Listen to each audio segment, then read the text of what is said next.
All right, so what you can see on the screen, we've just gone all the way through to um, trying to write on the picture, but this time we want the writing to be behind. So I've had the original layer here on the right hand side, then I've made a copy of the layer at the same time, and then I've made a new layer by clicking on a button on the button down below that just says create new layer.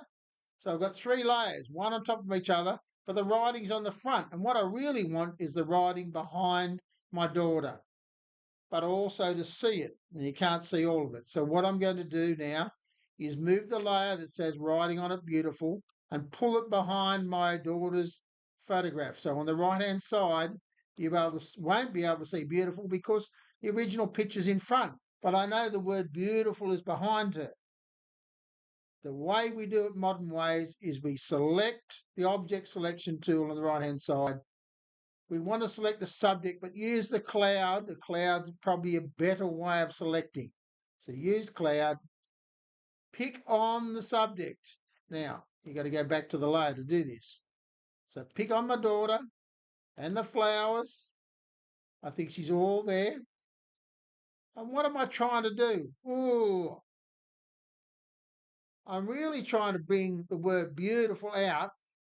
I want the valley to still be there, and okay, but the valley is there because it's underneath. So if I rub out a bit of the top one, beautiful appear, and also so will the cloud, the mountains in the background. So I've still got to have three copies.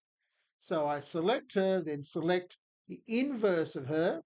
So now she's not selected, but all the mountains are.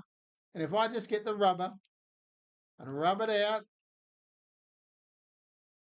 the best I can, I don't really need to rub out anything except where the writing is.